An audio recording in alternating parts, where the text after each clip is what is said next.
reviewing West Brom's trip to Coventry. It's a Monday night thing. Good evening, Dan. How are you? I'm very well, thank you. Okay, so it's good to finally talk to an Albion fan on this channel. So thank you for sparing us some That's time. fine. Last two games we've seen the Albion incredible draw against Plymouth, and of course the Tuesday night um, QPR penalty decision. Let's go for the QPR game first. Do you want to run us through that one? Well, to be fair, it was a very hard fought game. QPR made us work very hard, but it just comes down to that we do a lot with the ball, but we don't get that final end product, and which is quite concerning actually, especially if like, we want to progress in this league and maybe get promoted. But yeah, it just comes down to that we're not scoring enough anymore than what we used to. I don't know whether that's because we've only got like one fit striker, and we have lost John Swift now for like 6 or 7 weeks, where when most of our chances are created. So yeah, the game against QPR was horrible to watch at times because QPR just sat 10 men behind the ball throughout the whole game. And Grady is a joy to watch, isn't he? When he's running at defenders. I mean, he's got some tricks and flicks, but crikey, when he's running at you, there's probably none better in the championship. Yeah, it's great to see him back to his old self, as I say. Like when we first got him, he was phenomenal. But I think it was just like a lack of confidence the past couple of years. But it just seems that like he's back to his old self again now, just running at players, and it is a joy to watch actually. How good a job is Carlos doing with the players that he's got? I mean, there's no pressure on him, is there, at the moment? Given what resources you've got available to you with injuries and financial limitations that he's got to work with, he's doing a good job. Is that the view on the terraces, Yeah, or he's is there any murmurings of discontent?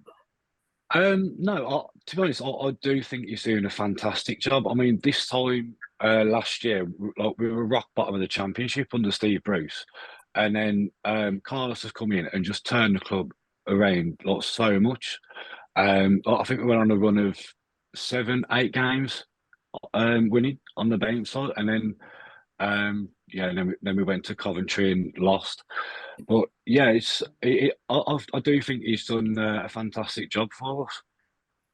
And you've got some interesting fixtures coming up, haven't you? Because you go to Coventry on Monday night, and then you've got Hull at home and Southampton away before the international break. Which you've got teams in and around that kind of really bunched up is in that middle of the park. So is it true we'll probably know more about where the Baggies are going to be once we hit the next international break? Yeah, to be fair, I don't really judge many teams until after Christmas because that's when like the games start coming thick and fast, like around the Christmas period, and that's when you sort of judge where everyone's going to be. Yeah. And just a quick word on Calabar. Pleased to see him starting to play.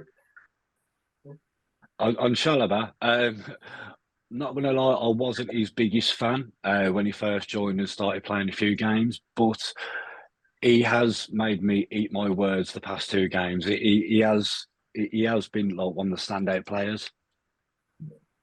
And just something before bringing in Claudio and look at the Coventry game, what are the realistic ambitions for Baggies fans with this team? Because I mean, I've got a lot of friends that are Baggies fans, and they're very realistic people. There's no self-inflated egotism with Baggies fans. They know what they've got.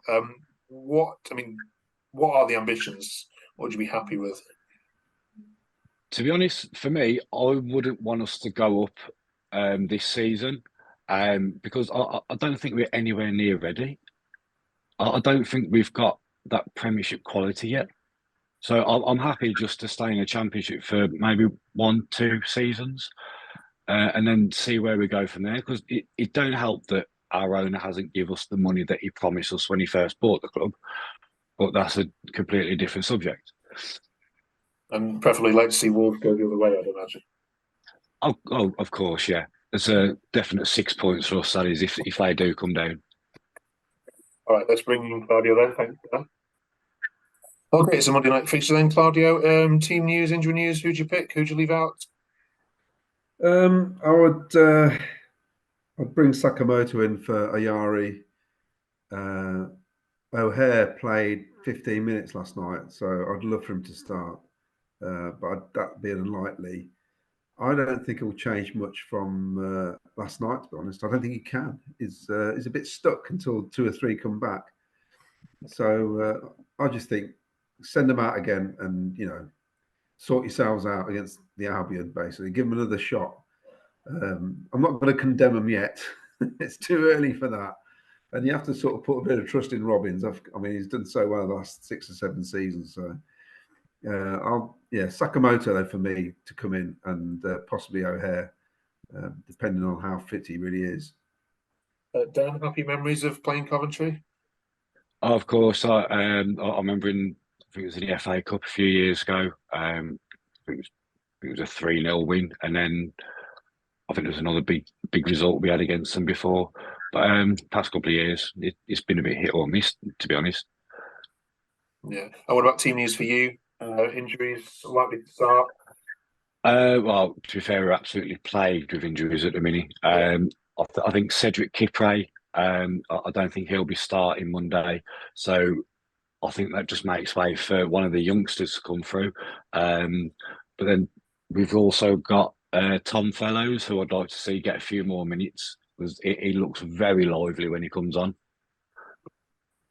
Okay, this game was won by the home team in both fixtures last year, so let's get some predictions for Monday night. Claudio, what are you going with? The old enemy are back in town. Yeah, we haven't lost at home this season yet, so that's one good thing. Dare I say it? We're going to sneak a 1-0, and it's going to be desperate though. It's going to be one of the worst games we ever witnessed on Sky. That's the best we can hope for. I mean, I won't be surprised with a draw because we love to draw. But like I say, if we take the lead, we rarely lose. So hopefully a sneaky 1-0, only because we need it. Yeah, 89th minute winner off Ellis Sims's shit. Well, that's what we did last year. Yeah. Okay, I Dan, same question to you, please. Score prediction? I think I'll go for a 1-0 as well. But to us. Okay, right. Okay. Well, enjoy the game. Behave, both of you. I'm sure it'll be a loud affair anyway. If not, it won't be a goal thriller, will it? I won't imagine. But nevertheless, thank you both for joining us, and we'll catch up with you both next week. Cheers very much. Fantastic. Cheers. Bye.